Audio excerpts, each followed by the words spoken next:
I live in Franklin, Tennessee. I'm Brian Houston, and I am a new Tennessean. I'm here 1 month, and originally from Southern California. Oh, I'm in Knoxville. I'm Jenni Oates and live here in Franklin, Tennessee. Nathan Oates, I'm here in Franklin, Tennessee. Christine Van Way, Jackson, Tennessee. Lisa Jones, Franklin, Tennessee. And Richard Jones, same, Franklin. Tennessee. Okay, okay. Well, we're going to get started. I'm going to try to put myself in, I am in your seat with you, and so I want to get the answers that you all want. So here's some of them. Here's the first one that someone can choose to answer. What is one piece of advice you would give to a new builder? Who would like to take that one? Don't be shy. Just jump in. We held off for a year, and the product is wonderful. If you heard Boyd Truman 2 weeks ago, we have a 100% company we work with. We have 100% cool executives. We're not dealing with a utilitarian product like something that sits on your shelf. This is really helping people, and if you've been around long enough, I mean, we have incredible stories of fibromyalgia, all kinds of ailments that have been dealt with the oils, and don't be bashful. They're a wonderful, beautiful product.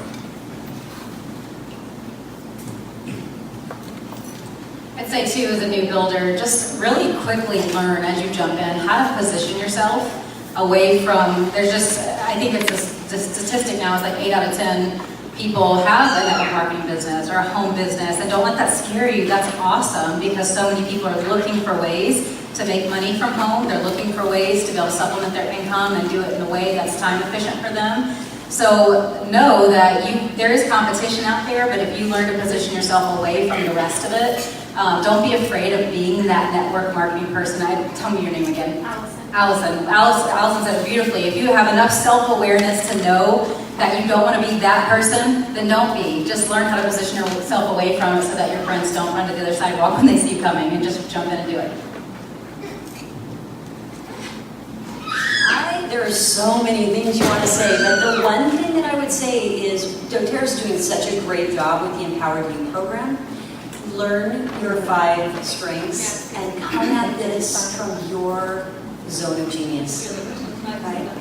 Yeah, that's just something that makes such a difference for me and for my leaders in the business, is to find out what their strengths were and to not compare ourselves to other people, but build with the foundation you've been given and the duplication that we've been given, and as Laura's is to be that icing, to take your strengths and run with this and have the confidence to build from a place of an area that you feel really confident in, your expertise. Yeah, that's great. That's awesome. The one thing I heard there was belief in the business, belief in the oils. We start with the oils, then we go to ourselves in the business. So yeah, totally, just run with it. Next question is, how do you handle the hard days, or weeks, or months, or years, when a builder quits, when your volume is low, or when you want to throw in the towel? What do you specifically do? Can I do this one too? Not pass it around, because everybody probably has their thing. I believe that we have to be really deeply anchored in something. So you have to find your anchor. And when you're rooted into something greater than yourself, a cause greater than yourself, and for me it might be my spiritual anchor, but find your anchor. And I think it's a little bit different than your why. Your why will get you out of the bed in the morning. It's going to drive you. It's going to help to create that motivation. But my anchor is what keeps me strong when I don't feel like anything else is working. I think I can answer this because I just had this happen this week. Going for presidential, and it's BOGO week, and we might be moving, and my babysitter was sick, and then my husband was sick all at the same time, so I'm watching my kids. Which, by the way, I built my business for the first year totally without a babysitter, only with a smartphone, no computer. And so that's real. That's what we do. We're moms, and we're powerful, and God made us that way. And we're overwhelmed and we cry, but we can handle it. And we pick ourselves back up and we say, if I don't do it, nobody's going to do it. Nobody's going to clean up this poop but me. I'm mom. So if you have that kind of power inside of you, I feel like that's what it takes. And honestly, I think it also takes people like myself or others who've gone to Diamond, Blue Diamond, telling you, I have hard days too. It's still hard actually. Because I'm a mom, being a mom is hard, right? And even if you're not a mom, you might have hard days. But I think just remembering that you're not alone and that most people who build doTERRA are moms, that they're out there doing hard with you, is a big thing to remember, and your anchor. You know, for me, it was, I forgot this week to get before Jesus and turn on that worship and pray. And I was speaking the word of God over myself again, and I was like, oh my gosh, I feel so much better. I was trying to do it myself. And no matter what your beliefs are, if you are trying to do it alone, you're going to fail. So remembering that you're in it with people that you love. My best friend builds a business with me. I'm doing it for them. I'm doing it for me. I'm doing it for my family. I'm doing it for the kids that we're going to adopt from Eastern Europe once we get debt-free by January. Like, we have these huge plans. Remembering your plans, remembering why you're even doing this in the first place. Like you said, your anchor, and you're not alone. And how many of us have quit, like, within the last 30 days? Like, all of us, right? We've all quit, and you come back the next day. And that is one thing I heard Elise say, gosh, probably a million times we've heard her say, I quit. She quit. She gave Patrick her business and said, I'm done. And so, and see her now, like, triple diamond presidential, I mean, hello. Like, I can't even keep track. She's always ranking. She's amazing. So, know that you're not alone, and like, we're all in this together, and you know, it might get easier in some areas and harder in others, and you just grow with it. I call it like parenting. This business is like parenting. It gets harder, but you're growing up with your kids, so it's, you know, easier in some ways and harder in others, but you just keep going. I would say that it's called the parking lot syndrome. There's days where you feel like, I'm in a parking lot and I'm not going anywhere. And one thing that's huge that we really like to encourage our team with is, Jenni and I call it a kingdom dream. We have a kingdom dream, something that's bigger. So we're building something bigger. Love doTERRA, but we have a bigger focus and a bigger dream that we are building. And it's one of those things, if I ever bring that dream back to my reality, I don't go anywhere. You have to allow that kingdom dream, that bigger dream, to continue to pull you. It will pull you. And as you get closer to that, it should continue to always be out there further. Every time you put it back, because your reality might suck. You know, it might be like, oh my goodness, this is my reality right now. This is all you're seeing and very siloed. And then you just back up a little bit and go, oh, wait a second. There's something bigger. It's not about me. Whose life can I go out and impact today and change? And it gets it off yourself and eyes focused off yourself, and you begin to move forward. Going rogue. Attached to that, do you all take a daily practice to make sure that that's built in? Like, is it like a morning thing for you? Because we're busy, we're moms, or if you're not, you're busy anyways. Like, it's easy to just, you know, wake up 3 months later and realize that you've been overwhelmed for 3 months, you know. Do you do something daily, or is there a practice that you actually do remember some of those things? Planning for you. Yes. They're way better than I am. Is your question, is it a personal thing, or is it the things you do daily for the business? On a regular basis to center yourself, I guess. Oh yeah, daily, every morning. Because otherwise, I just get caught up in busy work and focused on the business. But if I don't start every morning in my heart with the Lord, with prayers for what we want to create, I mean, I always have to bring it back to that. So yeah, that's very grounding and very stabilizing, and keeps my head in my heart, and that's what directs my business. So yes, I do, and I find recently I was like, oh, I just don't know where I'm going, and I don't know. I want to keep doing this, but I don't know what it's going to look like. Like, I was in a funk. My husband goes, when was the last time you sat down with the Lord? And I was like, I went to church on Sunday. You know, like, it had been some time. So yes, I agree. When you have a quiet time, I do quiet time and devotional, I get centered. I have a Bible on my desk because sometimes you wake up and you're running late and you get on the desk and you're cranking away and you're like, why don't I feel right?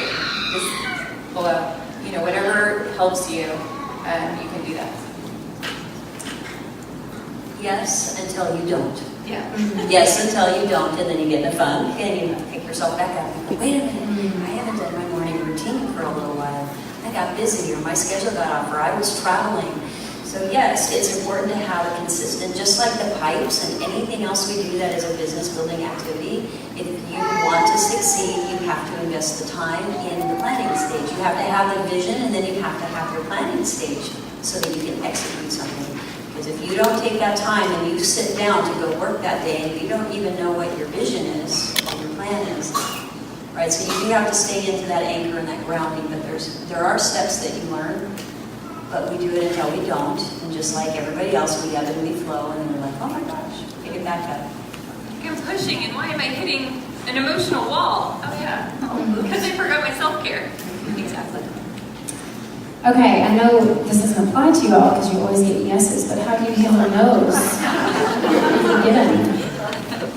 We get lots of no's. If you're out doing the business, you should be getting a lot of no's. Whether it's sampling, whether it's inviting, or whether it's recruiting. And we find that we've always been able to turn no's into a yes. Whether that is I'm calling specifically recruiting, and I'm calling somebody saying, hey, I thought of you because of this. You're one of the most influential people I know, or the kindest person I know, and I'm having that conversation with them, and they're not interested in exploring the business more. I might turn that into a referral conversation, where I quickly just say, I can see this isn't for you right now, thank you so much, but who do you know? Who do you know that fits the characteristics and qualities of the type of person that I just described to you, that I'm looking for? Can I tell you a little bit more? Would you do me a favor? Can I tell you a little bit more about the person that I'm looking for? I've got 2 key leadership spots in the organization I'm looking to fill, or whatever it is that your language is. And I turn that no, this isn't for me, or I'm not interested in exploring more into a referral. I can't tell you how many people have come into our business through referrals. And then if they can't think of anybody, and then it's a conversation about their health. Tell me how your health is right now. Would you like to try some essential oils? I'd love to get some out for you right now. At some point, I'm going to get a yes if I keep going and with that conversation.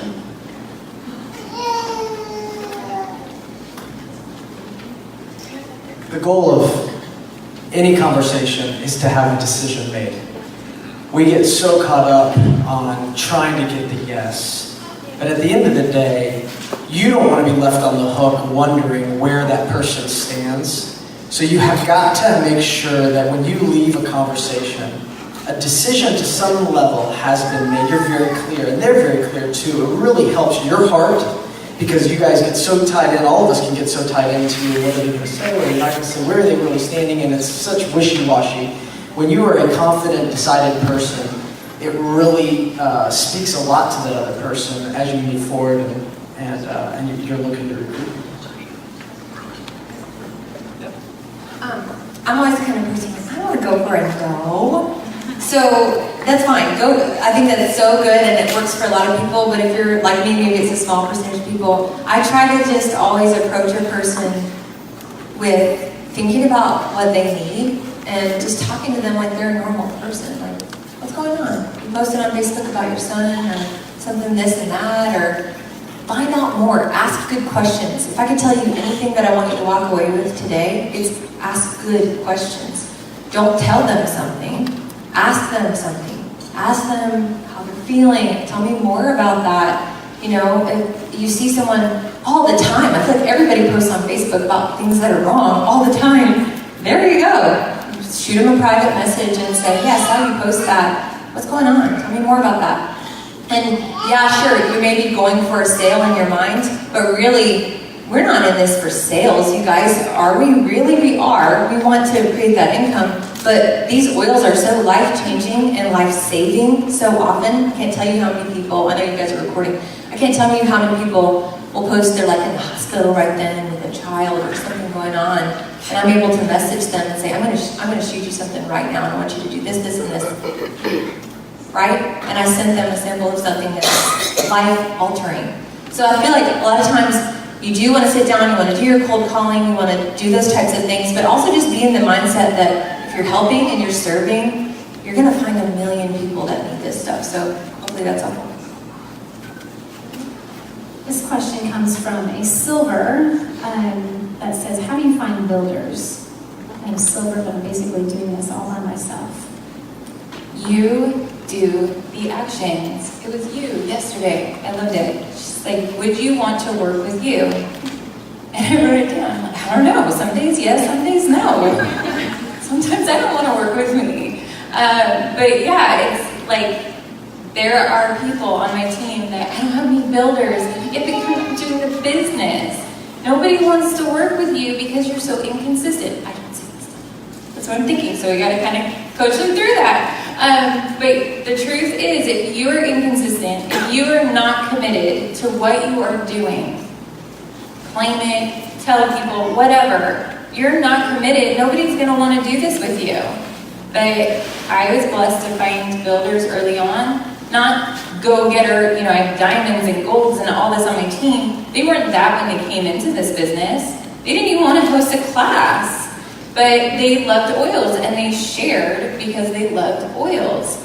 And so they became builders because they saw what I was doing and what I was creating, and they wanted to do it too. So that's my biggest, just keep doing it.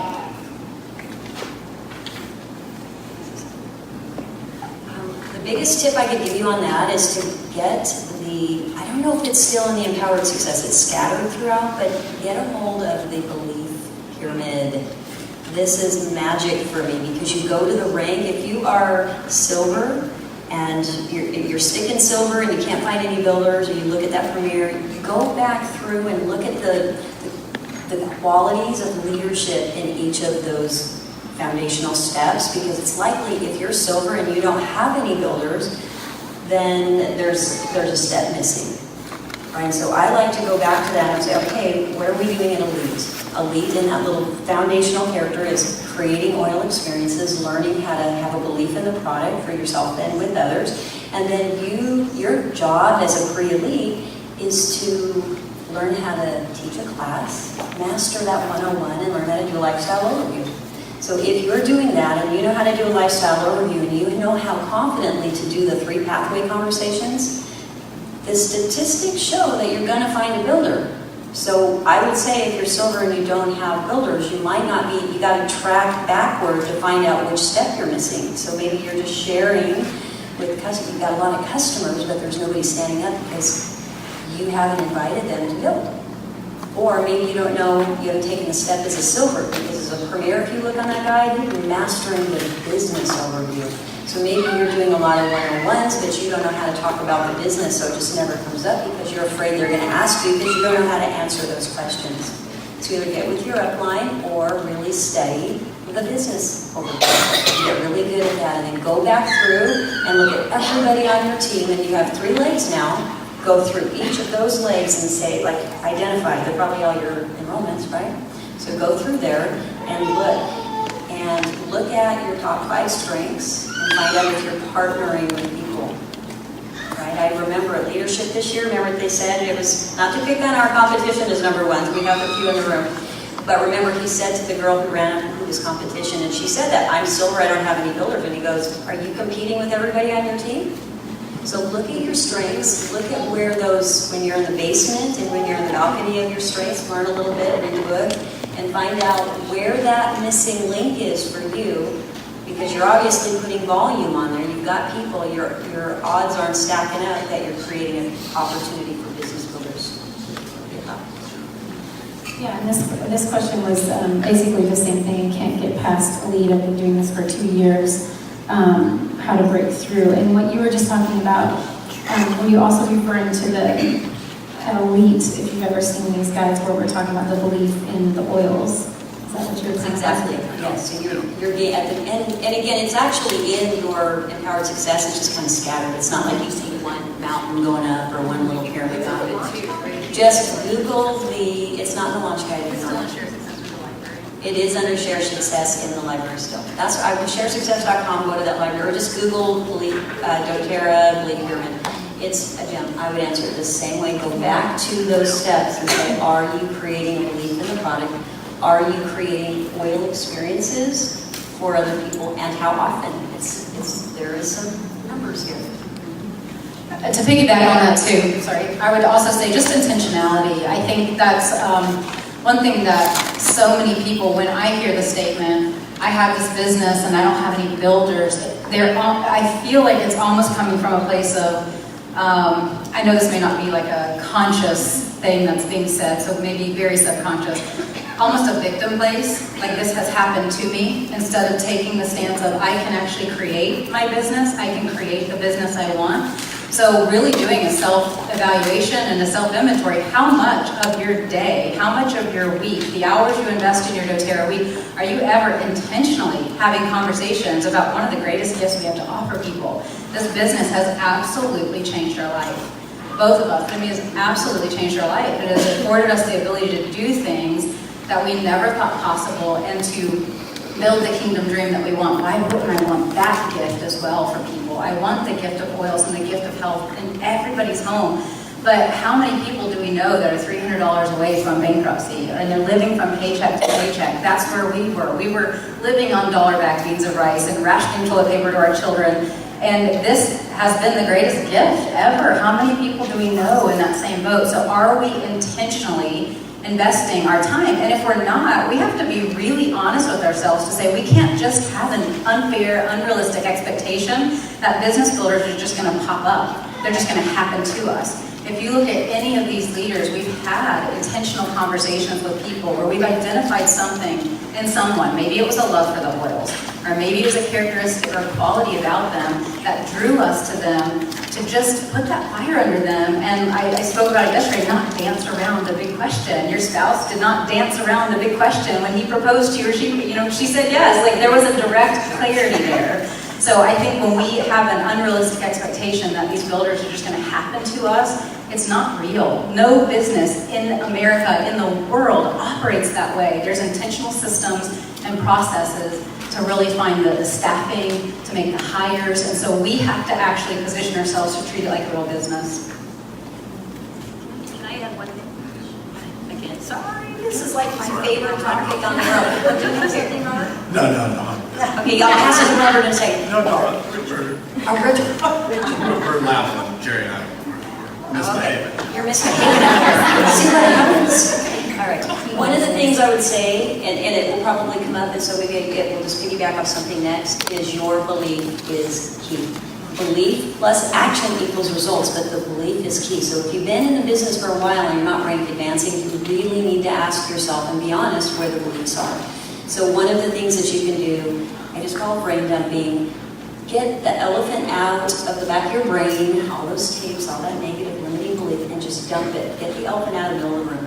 And bring light to the things that are holding you back. So if you can be aware of the limiting beliefs, then you can do something about it. And that's where you can rewrite, asking the right questions, learning how to say, well, why do I have enough builders? Why do I have a strong silver team we're partnering with, or whatever?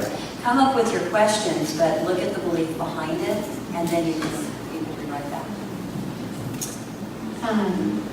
Jones, would you like to answer this one? No one comes to my classes. I don't know if I'm doing something wrong, or people just don't want to connect in that way. What's your wisdom, Jonesies? Can I call you that? Ladies first. Keep asking. And are you getting out there and meeting new people? I hear that all the time. Nobody wants to come to my classes, but they're not investing their time intentionally meeting new people. They're not keeping their names list alive. It's like a living, breathing document, kind of, that I continually add names. That doesn't mean I look at it every day or every week or whatever, but it seems to me like the minute I put somebody on the list, that it's an energy pathway, and it opens up just a connection. So it doesn't mean that I'm going to call down everybody on that list, but it does mean that that's open and there's awareness, and believe it or not, those people end up sooner or later in a one-on-one or a class. And if classes aren't working for you, Allison said, change it up. Name it something different. Do it at a different place. Do you have... Well, I think we just got to have fun. So I just challenge, just go have a glass of wine with 2 or 3 girls. You know, just or go have coffee. I would say yes. Yeah. But I don't like to call them parties, but to me the word class just applies 16 years of my life in college and high school and elementary, so that brings back great memories. What do you think about follow-up as far as, well, I invited them and they didn't come? Would you say, as far as how many times are you following up and re-inviting, I should say? We just keep going. Yeah, I mean, it just, no, it doesn't mean no 2-3 months from now. I think we've just seen so much maturation over time. I mean, we've had the luxury of doing this for 6-7 years, but we do see, I don't know, Doterra is getting so much better common name out there now versus 6-7 years ago. So that's great for all of us, where it's really not a hidden secret. I think one thing that's worked for us is if they don't show up or they're not coming to a class, is trying to turn that into a one-on-one and doing exactly what you mentioned. Is I probably invited them to my class, if I followed the process right. I probably invited them to my class off of a health need. I knew their need, I sampled them for that, they didn't come to my class. So I guess what I still know about them? A health need. I still know what it is, and I probably got 3 of them from them. I found out 3, so I know 3 things about this person that are needs. So whenever they don't come to my class, I'm going to follow up specifically about that. I'm not going to follow up about them not coming to my class. I'm going to follow about what's on their mind. They're not sitting around on their couch thinking, I didn't go to that class. They're thinking, gosh, I have a headache. I have another headache today, or my stomach's upset again. They're thinking about their needs. So if I can tap that, that's how I can invite them maybe to Panera or to a coffee shop, and I can say, hey, I've really been thinking about you. I know you mentioned last time we talked that you were getting really bad headaches, you had stomach aches, and your husband wasn't sleeping. I really want to help you with that. I don't know if your schedule got crazy the other night, but I'd love to buy you a cup of coffee. You want to go to the coffee house or a frothy monkey, and let's chat. Let's just have a conversation about oils and how I can help you meet that need. And when I get there, guess what I'm going to do? I'm going to pull up the class guide and go through the class guide with them, just in a real conversational manner, and do the class there. We had a girl on our team who probably tried for a year to get people to classes. Doing the system sampling, she had so many samples out. And then when we flipped it to where she went back to each person that she'd given a sample to and turned it into one-on-one conversations, and just a matter of a week she enrolled 5 people. Hadn't enrolled a single person up to that point, but just found like she came alive with these one-on-one conversations. It was so exciting to her. And that people responded better to it. For some reason they wanted her time individually. So it's always a win. Yeah, I have always been saying that your goal is not to get people to a class. Your goal is to get them oils in their home. So however that takes, whatever that takes, to, whether it's just via text messaging or whatever, one-on-one. So I agree. Okay, this question is about children and kind of time management. How can you do this with several small children? Is it really worth the sacrifices? I was going to say yes. How do you do it? Time management, how do you... Time management, I feel like I can't answer because I'm still a hot mess. But is it worth it? Yes. Absolutely, it's worth it. Honestly, it's like the battle is just, if you're, I don't know if you guys remember the square, circle, squiggle thing. Probably not, some of you do. But it's a personality thing. If you struggle with being organized, you're probably going to still feel like a hot mess when you're a blue diamond like me. I've got a babysitter, I still, so I struggle with time blocking. But if you can time block, obviously that's the secret sauce. you know. And some of the busiest moms I know, including myself, are the most productive people. I got a mom with 4 kids in 3 different sports. She works full-time plus overtime, and she's my top enroller on my team.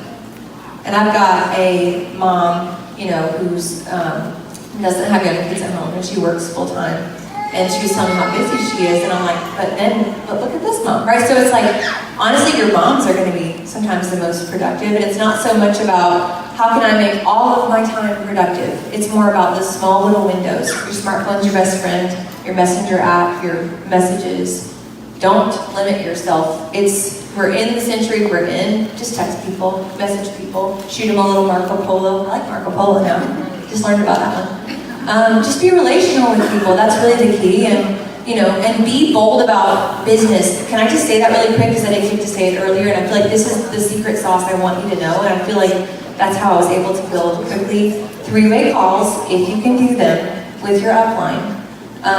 Or if you don't have an upline that'll do that with you, use the build guide. But all you do is text somebody that you've been thinking about, same language, I like your language. You say, hey, I've been thinking about you. I love blah-blah-blah about you. I do the same thing. I have this key position on my team. And I really, you know, I love you, and I've been thinking about you. I want to chat with you about it, or I want to get you on a call with my upline about it, just 15, 20 minutes. If it's not a fit for you, it's totally okay.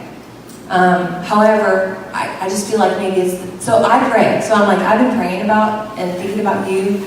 You're not lying, you're telling the truth.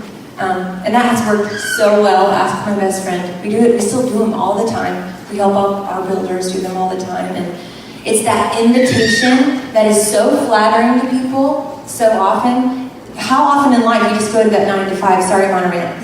And it's like people don't know there's something else they can be doing, and all of a sudden a friend comes to them, flattering them with the idea that they want them to do something with them.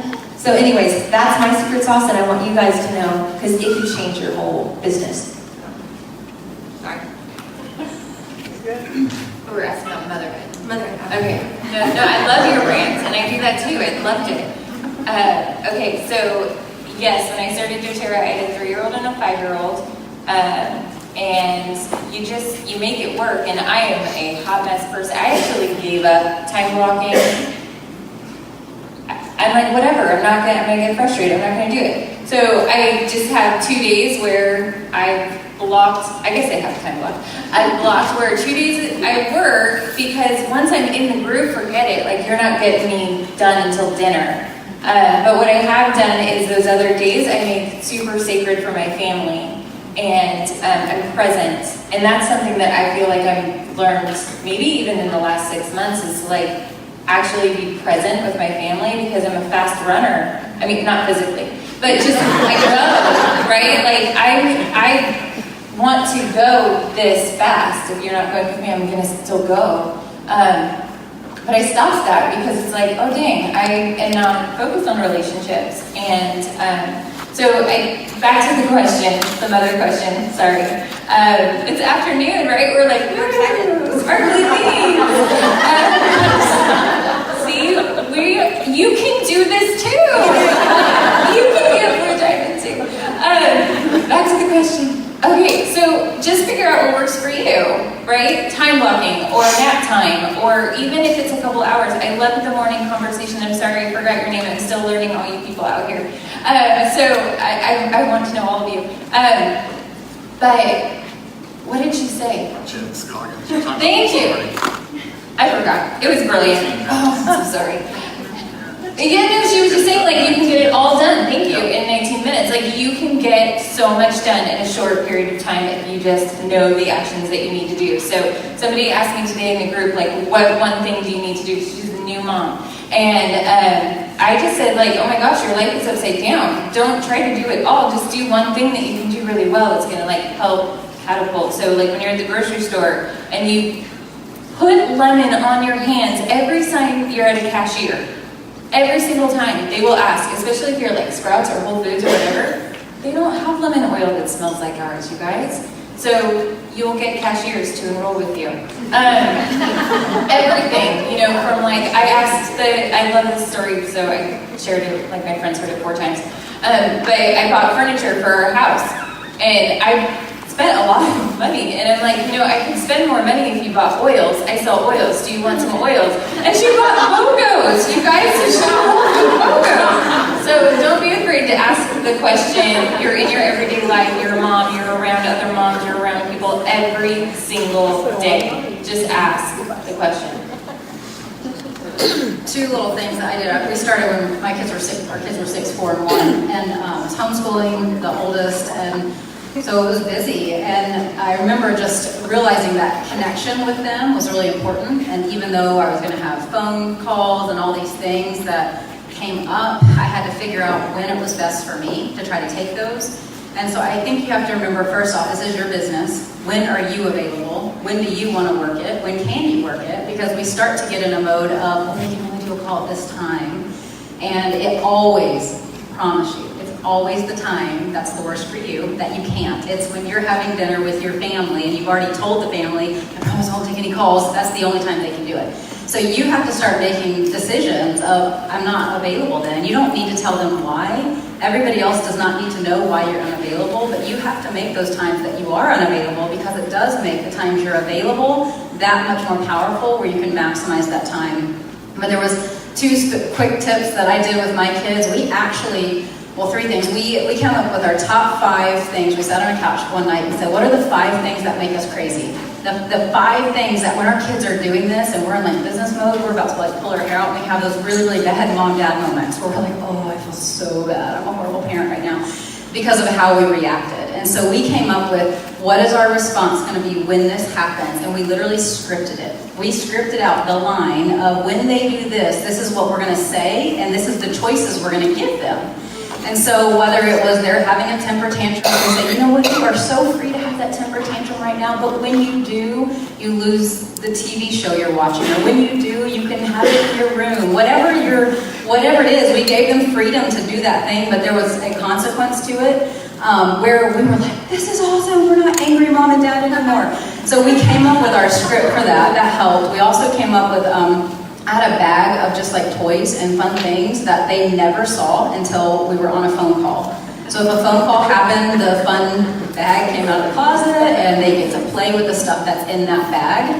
And then the third thing I did, we legitimately did this. We walked our kids through what a conference call was like. We have a free conference call, go get a line, have them practice a conference call with you. And then what Nathan did, our kids started the conference call. So they were the ones that dialed it in. They were the moderators. We showed them how to do it.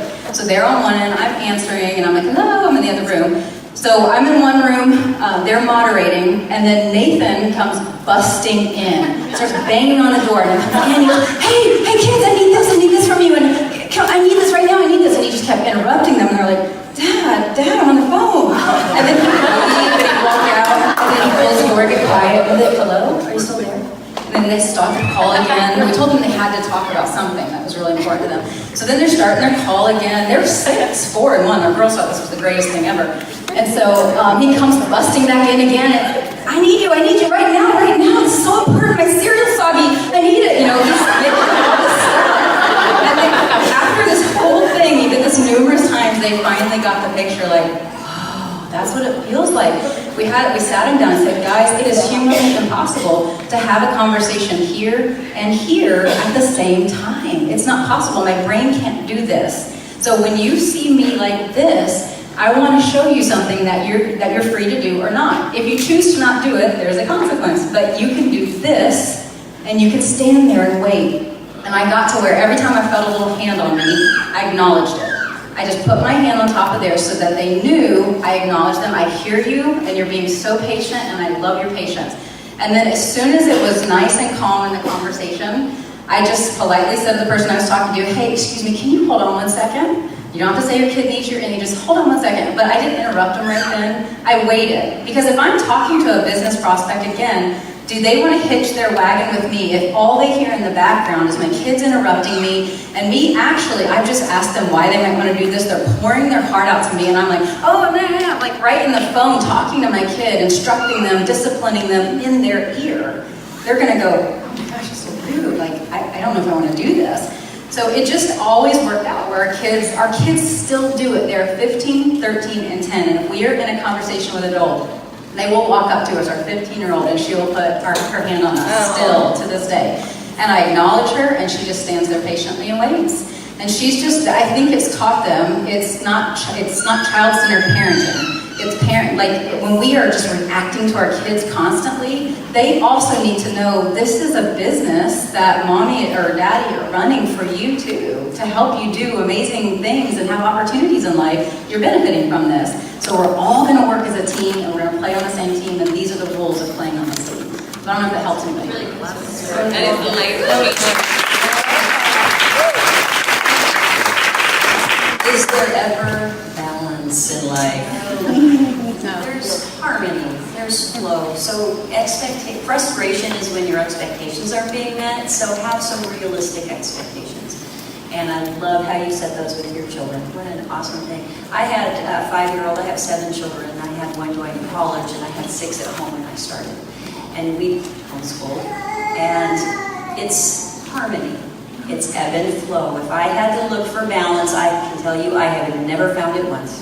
So have you guys found balance ever? So don't put your mind on this ideal when I hit diamond, I'm going to be in balance, because it's just start, and I love how you guys said be present. So that would be my thought is we're busy running children to sports and to activities, and they're everywhere. But we have to ebb and flow with that, and there's opportunities everywhere. The other thing I wanted to address is mommy guilt. Right? I was a homeschool mom, and I had a lot of time with my children until Doterra came into my life. And I love it because I can introduce them to new things that we never had an opportunity to do before. So I had to, it's taken me a few years of saying, like, I travel a lot, and I do get to bring my family sometimes, but I'm gone sometimes. But my husband has taken my role a little bit at this stage of our business, and I had a lot of mommy guilt. I had a lot of mommy guilt at the beginning. I had a lot of mommy guilt everywhere. Don't we just pour mommy guilt on ourselves? And so I want you to know that you have to sit down with yourself and look at what you are doing. Your children are observing beautiful service-oriented work that you're doing. You are entrepreneurs. You are teaching independence. You're teaching so many beautiful things. So remember in those moments of, I can't, I'm not, it's different than, remember what you are and what you're creating and the example that you're modeling for your children. That's good. I hear planning, like it takes, you can do it, but it takes planning, and those conversations are so good.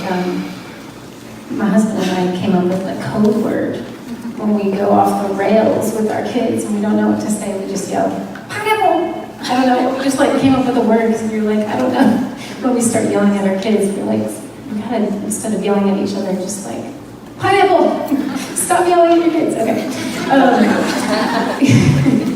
Okay, we only have a couple minutes left.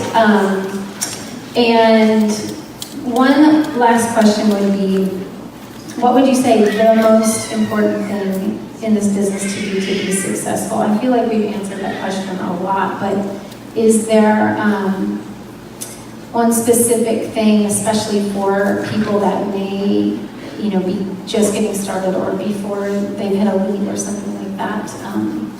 Anything? Consistency. Mine's kind of twofold. I would say recruitment. If you don't recruit, you're not gonna. It's part of your business. You can. But I have more thoughts on that. Anyway, we do the thing, but that and becoming a person of influence. If you don't have influence, no one's gonna follow you. So those are the two I would say. Yeah, I would also second recruiting. It's probably one of the scariest things. A lot of people, we avoid it. Again, we want it to happen to us. But the truth is you can get to elite on your own. You can probably get to premier on your own, and you can duct tape yourself to silver. But once you get to gold, you can't do it on your own. There's 3 on the front line, and there's 6 below. That's 9 people. So you're actually on your own running more than a presidential diamond does. Because a presidential diamond has 6 people on the front line. So if you don't change the mindset to actually learning how to and developing that belief and getting past some of those limiting beliefs and the lies of why you're not recruiting, while you're not talking to people about this amazing opportunity, you'll stunt yourself, you'll get stuck. So I do think if you can learn it earlier in your business and get over that hump faster, you'll propel yourself forward with people. And somebody said it yesterday, it's so much more fun with people. We started with people because we wanted to do the journey with people, have fun with our friends, build the dream team, and not just us get somewhere and go, wow, we've achieved it. We wanted to do it with people to see them achieve it. I would say two things. One, piggybacking off of you guys, if you can't ask someone for the sale, get sales training.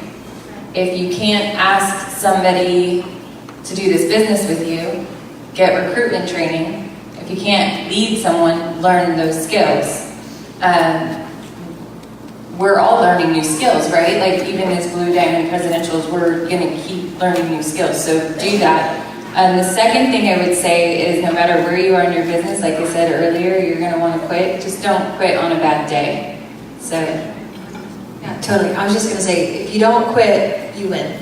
Yes. It's one of my favorite songs, actually. It's a worship song. But if you don't quit, you win. And the last thing is the hardest part of your journey is from starting to silver. In my opinion. That's not on the books anywhere, but that's my opinion. The hardest part of the journey is getting there, right? Get your backpack on, you're going up that mountain. I look at it like a mountain.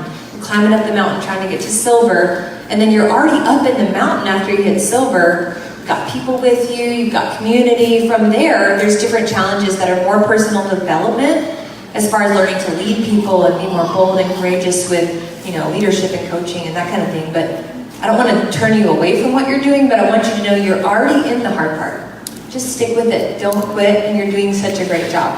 Just tell yourself, you're doing a great job. You really are, and you're here. That's a big deal. You're here and you're learning. I'll just piggyback on that. I used to always feel like it was a hill and I was pushing a snowball uphill or a boulder. And, it was terrifying. We wanted to quit, or I did. You hadn't joined me yet. But when you get to the top, what happens? You crest the mountain and you start to go down. And it is easier. I would say consistency, constant consistency, and bring everybody you love with you. Well, no one cares what you know until they know that you care. And be a heart of service. No one likes a know-it-all. Awesome. Thank you so much. Can we thank him?